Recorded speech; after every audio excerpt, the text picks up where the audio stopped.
Hello guys, welcome back to my channel. मैं निशा। आज मैं आप लोगों के लेके जो लोग भी सीटेट दिसंबर और पेपर 1 की तैयारी कर रहे हैं तो उनके लिए मैंने सभी पीवाईक्यूज़ के आपके जो 2011 से लेके 2024 तक अभी तक जितने भी एग्ज़ाम हैं उनकी सीरीज़ स्टार्ट की है, जिसमें से मैं 4 क्लासेस करा चुकी हैं। जिन लोगों ने वो 4 क्लास नहीं देखी वो मेरे चैनल पर जाकर देख सकते हैं। उसके साथ ही साथ आप लोगों का कंटेंट भी मैं करा रही हूँ। आपकी NCERT 3rd to 5th की आपको NCERT मेरे चैनल पर मिल जाएगी। बहुत ही शॉर्ट वीडियोज़ हैं आपके 5 से 6 मिनट की। आप लोग उन सभी को देख लीजिए और जो भी इंपॉर्टेंट पॉइंट है उनको नोट करते चलिए। तो चलिए स्टार्ट करते हैं। यहाँ पर आप पीवाईक्यूज़ करेंगे तो यहाँ पर देखिए, यहाँ पे क्वेश्चन नंबर हमारा दे रखा है 61 है। निम्नलिखित में से सत्य कथन को चुनना है। ठीक है, यहाँ पे राइट को चुनना है।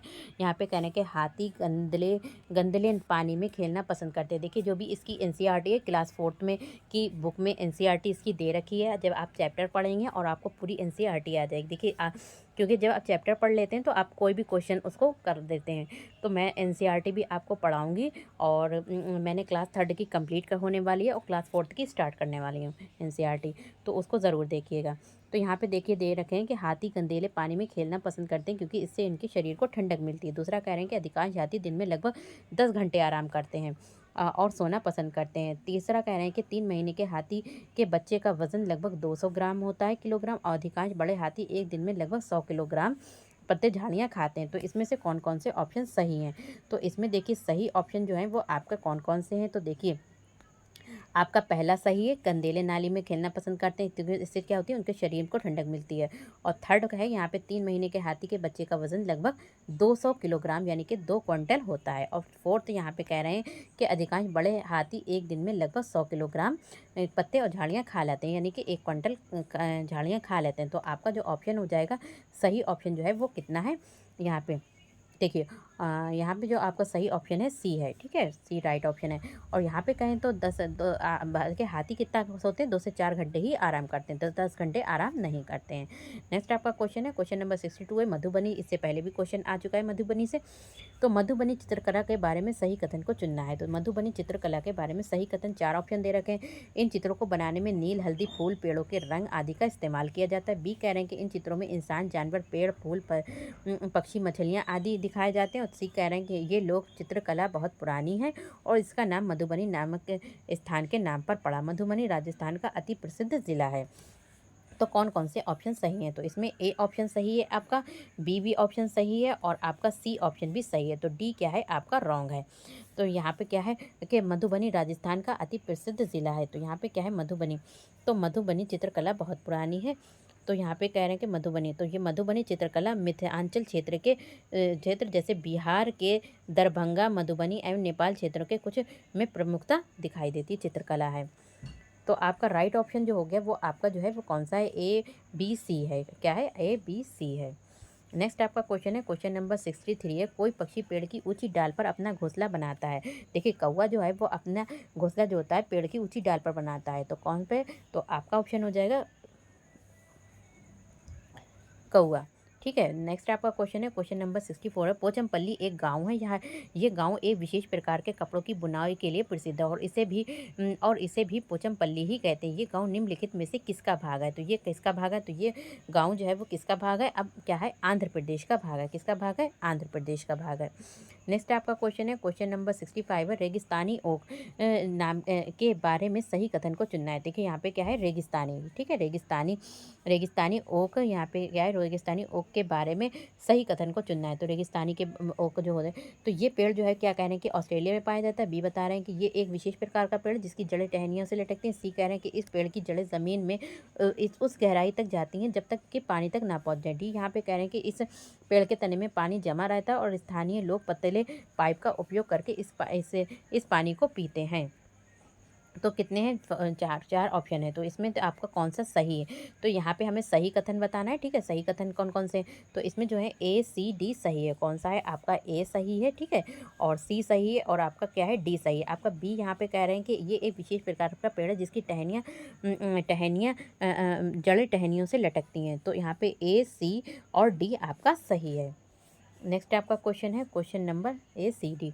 नेक्स्ट आपका क्वेश्चन है क्वेश्चन नंबर 66, अबू धाबी के विषय में सही कथन को चुनना है। तो अबू धाबी के विषय में सही कथन क्या है? तो अबू धाबी के जो है वो क्या है? ये रेगिस्तानी इलाके में है। दूसरा कह रहे हैं कि अबू धाबी में पानी पेट्रोल से महंगा है। तीसरा कह रहे हैं कि यहाँ की स्थानीय भाषा अरबी है। और चौथा कह रहे हैं अबू धाबी की मुद्रा रुपए को दिनार कहते हैं। तो अबू धाबी की मुद्रा यानी रुपए को क्या कहते हैं? दिनार कहते हैं।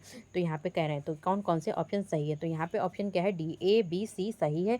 तो यहाँ पे डी क्या है? रॉन्ग है। अबू धाबी की मुद्रा को दिनार कहते हैं, ये गलत है। तो वहाँ पे क्या होता है? यहाँ पे ऑप्शन सही है कौन से? ए, सी, डी सही है आपका। कौन सा है? ए सही है, और यहाँ पे ए सही है, बी सही है, सी सही है। ए, बी, सी सही है आपके ऑप्शन। नेक्स्ट आपका क्वेश्चन नंबर 67, कुछ जानवर रात में जागते हैं। ये जानवर हर चीज़ को जिन रंगों से देखते हैं वो कैसा दिखाता है? तो इन्हें काला और सफ़ेद दिखाता है। तो यहाँ पर भी ये क्वेश्चन भी आपका दोबारा आया, 2 से 3 बार क्वेश्चन आ चुका है। तो इस क्वेश्चन को भी ध्यान में रखिएगा। नेक्स्ट क्वेश्चन है यहाँ पे 68 है। नीचे चित्र 1 से लेकर 24 तक की घड़ी दिखाई गई है। देखो चित्र 1 में यहाँ पे कह रहे हैं कि चित्र 1 में फर्स्ट में 1 से 24 तक की घड़ी दिखाई गई है, ठीक है। तथा चित्र 1 व 3 में 2 जानवर एक्स वाई के सोने के समय छायांकित भाग से दिखाए गए हैं। चित्र यहाँ पे कह रहे हैं कि एक्स में और वाई में क्या है? ये जो छायांकित है, यहाँ पे छाया दे रखी, तो ये सोने का भाग दिखाया गया, ये सब सोने का। तो यहाँ पे देखिए यहाँ पे घंटे दे रखे हैं, तो 4-4 घंटे दे रखे हैं। 4 ये हैं, 4 ये हैं, 4 ये हैं, ठीक है। 4 कम 4 4 3 12। तो यहाँ पे सॉरी, तो यहाँ पे दे रखे हैं 2-2, ठीक है। 2 ये हैं, 2 ये हैं, 2 ये हैं, और यहाँ पे ये इसे भी 2 मानेंगे, इसे भी 2 मानेंगे। तो यहाँ पे कितने हुए? 4। तो अब यहाँ पे बताना है कि एक्स तथा वाई के सोने के समय के बारे में सही कथन को चुनना है। तो यहाँ पे क्या है? एक्स यहाँ पे कह रहे हैं कि 20 घंटे सोता है, जबकि वाई कितना घंटे सोता है? 18 घंटे सोता है। देखिए एक्स जो होता है, देखिए यहाँ पे जो है 24 घंटे, तो यहाँ पे यहाँ आ गए 6 घंटे हो गए। तो यहाँ पे ठीक है 2 घंटे ये हैं, 2 घंटे ये हैं, 2 घंटे ये हैं। अब देखिए छायांकित भाग जो है वो कितना है? देखिए 2 ये हो गए और 2 आपके ये हो गए, तो कितना हो गया? छायांकित भाग हो गए 4। अब देखिए इसमें से माइनस कर दीजिए, 2 2 4 और 2 6 6। आप 24 में से सॉरी जी 24 में से आप क्या करें? 6 माइनस कर देंगे तो कितना बचेगा? 18 बचेगा। तो यहाँ पे 4 घंटे और वहाँ पे 18 घंटे। तो यहाँ पे कह रहे हैं एक्स 20 घंटे सोता है, और यहाँ पे कह रहे हैं कि एक्स जो है वो 20 घंटे सोता है, और वाई जो है 18 घंटे सोता है। तो बिल्कुल सही है। और बी कह रहे हैं कि एक्स 18 घंटे सोता है, तो एक्स जो है वो 18 घंटे नहीं सोता है। देखिए यहाँ पे ये सोने का दिखाया गया है, ठीक है। तो यहाँ पे कितना सोता है? तो यहाँ पे जो पहला ऑप्शन है वो आपका, इसमें हमें सही कथन बताना है। तो इसमें सही कथन क्या है? तो यहाँ पे क्या है? एक्स 4 घंटे सोता है। तो एक्स कितने घंटे सोता है? 4 घंटे, जबकि वाई कितना सोता है? 18 घंटे सोता है। एक्स 4 घंटे सोता है, जबकि वाई 18 घंटे सोता है। तो देखिए एक्स आपका 4 घंटे सो रहा है और वाई कितना सो रहा है? 18 घंटे सोता है। नेक्स्ट आपका क्वेश्चन है मृत सागर क्या है? देखिए मृत सागर क्या है? तो मृत सागर जो है एक ऐसा सागर जो महासागरों व सागरों से ज़्यादा नमकीन है। तो मृत सागर जो है वो जो महासागरों और सागरों से भी ज़्यादा नमकीन है। नेक्स्ट आपका क्वेश्चन है क्वेश्चन नंबर 70 है। कक्षा 3 के विद्यार्थियों को भोजन का पाठ पढ़ाते समय अंजलि भोजन संबंधित उत्पादों में सांस्कृतिक क्षेत्रीय विविधता पर विशेष ध्यान देना चाहती है। यहाँ पे करें कक्षा 3 के विद्यार्थी, उन्हें भोजन का पाठ, कौन सा लेसन है आपका? चैप्टर है भोजन। तो आप भोजन को पढ़ाने जा रही है, वो चाहती है कि बच्चों को उससे संबंधित जो भी हैबिट होती हैं भोजन से संबंधित, उसमें सांस्कृतिक क्षेत्रीय विविधता, जैसे क्या क्या उनके कल्चर हैं, क्या क्या उनकी विविधता है, उस पर चाहती है कि विशेष ध्यान देना चाहती है। तो नीचे दिए गए अधिकतम अवसरों में किसके द्वारा विद्यार्थियों को वांछित जानकारी दी जा सकती है? तो किसके द्वारा वांछित जानकारी दी जा सकती है? किसके द्वारा दी जा सकती है? तो ये जो जानकारी दी जा सकती है वो किसके द्वारा? विभिन्न क्षेत्रों संस्कृतियों के विद्यार्थियों से उनके घरों में खाए जाने वाले भोजन मंगाकर प्रदर्शित करना और सहपाठियों से सूचनाओं का आदान प्रदान करना। यहाँ पे हम क्या करेंगे? हम चाहते हैं बच्चों को अलग अदर कल्चर की भी जानकारी हो, तो हम क्या करेंगे? सभी बच्चों से कहेंगे अपना अपना लंच लेके आओ, और जब वो खाना लेकर आएंगे तो हम उनके बारे में सभी बच्चों से बैठकर बात करेंगे, और बच्चे क्या करेंगे? एक दूसरे को अपने घर के बारे में, संस्कृति के बारे में सबको बताएंगे, उनके आदान प्रदान करेंगे। नेक्स्ट आपका क्वेश्चन है क्वेश्चन नंबर 71 है। कक्षा 5 के विद्यार्थियों को पर्यावरणीय चिंताओं के बारे में पढ़ाते समय प्रीति प्रदूषण पर अधिक बल देना चाहती है। वांछित उद्देश्य को प्राप्त करने के लिए नीचे दिए गए विकल्पों में से कौन सा सर्वाधिक प्रभावी हो सकता है? तो इसमें से जो सर्वाधिक प्रभावी है वो कौन सा हो सकता है? तो कौन सा है? विद्यार्थियों से विभिन्न प्रकार के प्रदूषणों से संबंधित समूह परियोजना पर कार्य करने के लिए कहना। नेक्स्ट आपका क्वेश्चन है, क्वेश्चन नंबर 72 है। नेहा कक्षा 4 के ईवीएस विषय में दी गई मूल्यांकन तकनीक का प्रयोग करती है। तो नेहा कह रहे हैं कि कक्षा 5 के ईवीएस के विषय में नीचे दी गई मूल्यांकन की तकनीक का प्रयोग करती है। तो मूल्यांकन जो भी एवल्यूशन होता है उसका प्रयोग करती है। हस्त सिद्ध यानी कि हाथ से क्रियाकलापन का मूल्यांकन करती, गृह कार्य मूल्यांकन, परियोजना कार्य मूल्यांकन और मौखिक परीक्षा। तो नीचे दी गई तकनीक का कौन सा युगल अधिक वस्तुनिष्ठ मूल्यांकन दे सकता है? तो कौन सा दे सकता है? तो ये जो दे सकता है वो कौन सा मूल्यांकन दे सकता है? पहला और चौथा। कौन सा? पहला और चौथा, यानी कि हस्त सिद्ध क्रियाकलाप का मूल्यांकन, और आपका हो जाएगा चौथा आ जाएगा मौखिक परीक्षा। नेक्स्ट आपका क्वेश्चन है, क्वेश्चन नंबर 73। ईवीएस में किसी अच्छे गृह कार्य को मुख्यतः किस पर केंद्रित होना चाहिए? हम चाहते हैं कि बच्चों में ईवीएस का जो गृह कार्य होता है, होमवर्क होता है, वो मुख्यतः किस पर केंद्रित यानी कि होना चाहिए? तो किस पर केंद्रित होना चाहिए? विस्तारित अधिगम के लिए चुनौतियाँ और उत्तेजना। नेक्स्ट आपका क्वेश्चन है, क्वेश्चन नंबर 74। शालिनी ने कक्षा 4 के विद्यार्थियों को विज्ञान केंद्र दिखाने के लिए शैक्षिक भ्रमण की योजना बनाई। शालिनी जो है कक्षा 4 की जो टीचर है, वो चाहती है कि अपने बच्चों को विज्ञान केंद्र, जो भी साइंस का सेंटर है, केंद्र है, तो उसको दिखाने के लिए क्या बनाती है? एक योजना बनाती है कि वहाँ पर बच्चों को वहाँ पर ले जाकर दिखाएगी। नीचे दिया गया कौन सा सामान्य निर्देश इस भ्रमण के लिए अप्रासंगिक है, मतलब ठीक नहीं है? तो अप्रासंगिक है तो कौन सा है? अपना दिन भर का पूरा सामान लेकर आना। तो ये मतलब बच्चों को वहाँ पर भ्रमण करने के लिए ले जा रहे हैं, तो वहाँ पर ये तो नहीं कहेंगे जो दिन भर का काम अपना सामान हो वहाँ पर लेकर आना, अपना दिन भर का पूरा बस्ता लेकर आना। तो उस दिन क्या करेंगे? बच्चों को बस्ता लेकर आने के लिए नहीं कहना। नेक्स्ट आपका क्वेश्चन है, क्वेश्चन नंबर है 75 है। प्राथमिक स्तर की अच्छी ईवीएस पाठ्यचर्या में होना चाहिए। तो प्राथमिक स्तर की अच्छी ईवीएस पाठ्यचर्या में होना चाहिए। तो क्या होना चाहिए ईवीएस की अच्छी पाठ्यचर्या? अपने आसपास के खोजने के अवसर प्रदान करना। ज़्यादा से ज़्यादा बच्चे जो हैं अपने जहाँ पर वो रहते हैं वहीं पर से ज़्यादा जानकारी को खोजें। नेक्स्ट आपका क्वेश्चन है, क्वेश्चन नंबर 76 है। प्राथमिक स्तर की ईवीएस की पाठ्य पुस्तक में कविताएं और जो कहानियां।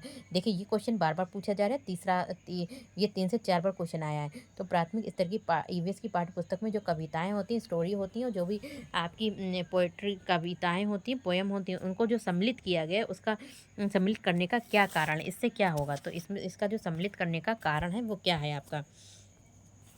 तो इसका जो सम्मिलित करने का कारण कि मूल संकल्पनाओं में अधिगम में वृद्धि करना। तो ज़्यादा से ज़्यादा जो भी उनकी संकल्पनाएं उसमें जो है लर्निंग में वृद्धि करना है, इसलिए जो है इसको जोड़ा गया है। नेक्स्ट आपका क्वेश्चन है, क्वेश्चन नंबर 77 है। 4 भावी शिक्षकों में कक्षा 5 के शिक्षार्थियों के लिए मूल विषय यात्रा पर प्रस्तुतिकरण बनाने के लिए, यानी कि प्रेजेंटेशन उन पर बनाने के लिए कहा गया।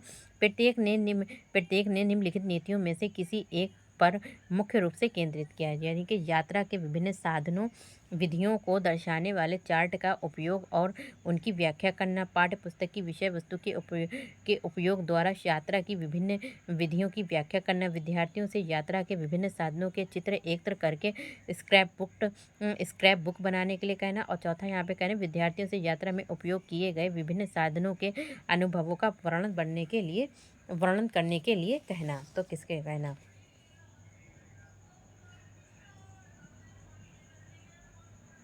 तो सही ऑप्शन आपको बताना है। यहाँ पे आपका क्या है? इसमें से मुख्य केंद्रित किया है, तो किसे किया है? तो यहाँ पे क्या है? विद्यार्थियों से यात्रा में उपयोग किए गए विभिन्न साधनों, विद्यार्थियों ने यात्रा में कौन कौन से साधनों का उपयोग किया, अनुभवों का वर्णन करने के लिए कहना। नेक्स्ट आपका क्वेश्चन है, क्वेश्चन नंबर है 78 है। यहाँ पे कक्षा 5 के ईवीएस की पाठ्य पुस्तक के किसी एक पाठ में सोचिए और चर्चा कीजिए। भाग में नीचे दिया गया कथन है, यदि आपके गांव में अथवा शहर में एक सप्ताह तक पेट्रोल तथा डीजल ना हो। मान लीजिए कि आपसे कहा गया कि आपके गांव में या शहर में क्या है, एक सप्ताह तक है, एक हफ्ते के लिए क्या ना तो पेट्रोल है ना डीजल, तो क्या होगा? इस कथन का मुख्य उद्देश्य क्या है? यहाँ पर बच्चे क्या करेंगे? अपने अपने बारे में अपने अपना माइंड लगाएंगे, सोचेंगे। छात्रों को तेल के न्यायसंगत उपयोग के बारे में संवेदनशील बनाना। छात्रों का पेट्रोल डीजल के स्रोत के बारे में मूल्यांकन करना। वास्तविक जीवन की चिंताओं और उसको समझना हेतु, कल्पना हेतु और सोचने को विचारने की कुशलता को बढ़ाना। तो यहाँ पे क्या करेंगे? इस तरीके से करेंगे तो बच्चे क्या करेंगे?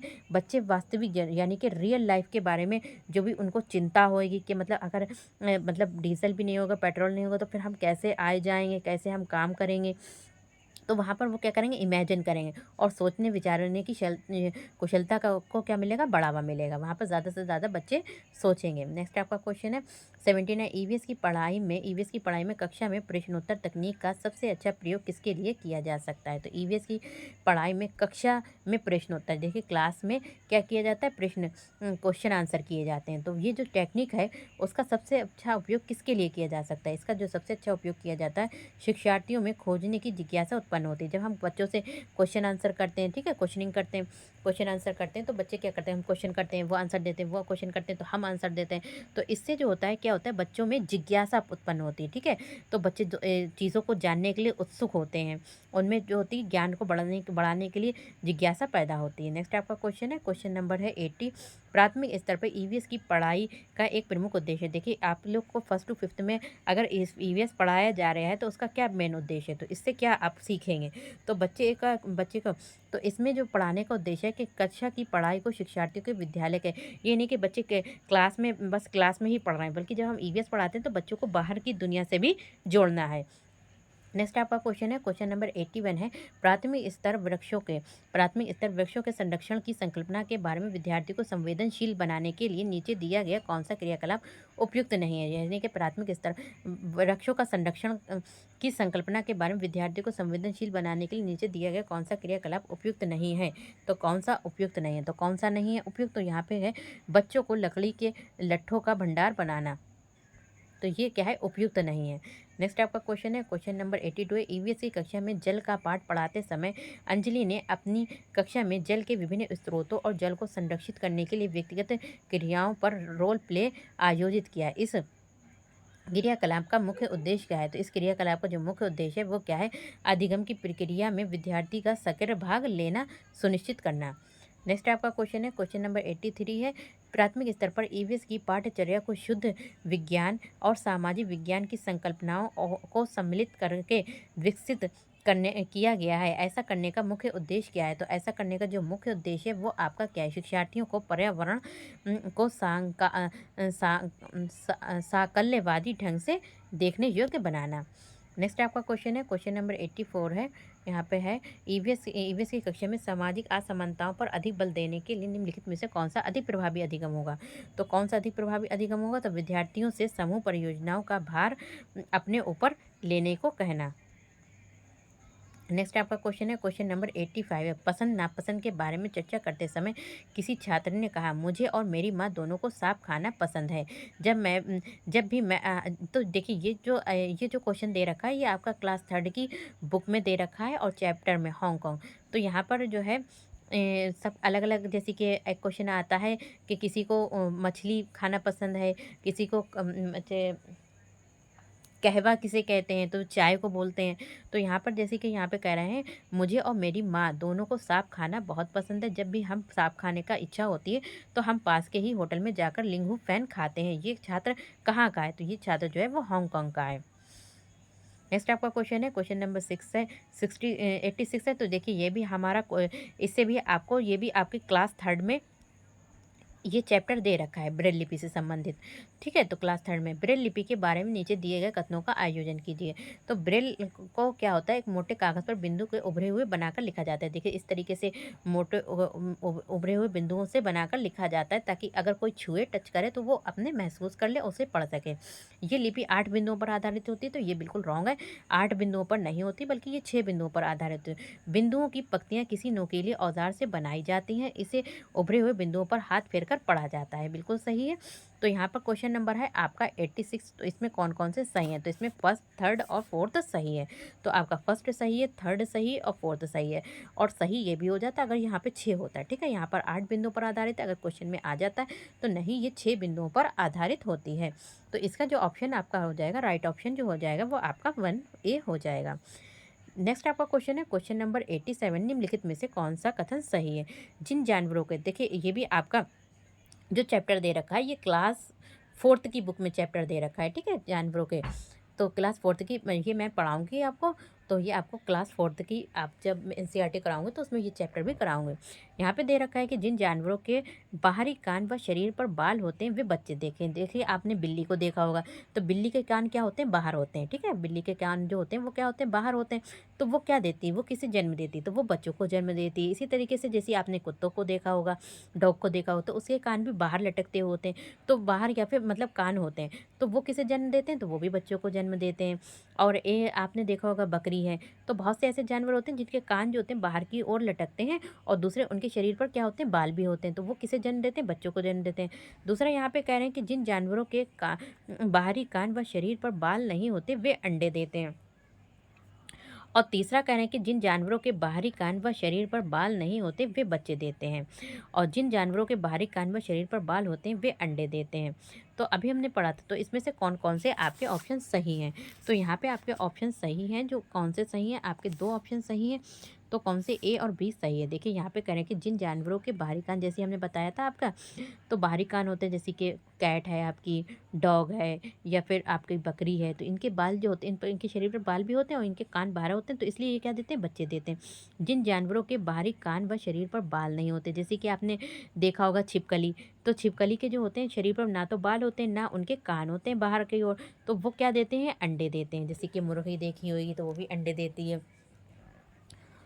तो आपके राइट ऑप्शन जो हो जाएगा वो ए और बी हो जाएगा। कौन सा हो जाएगा, ए और बी हो जाएगा।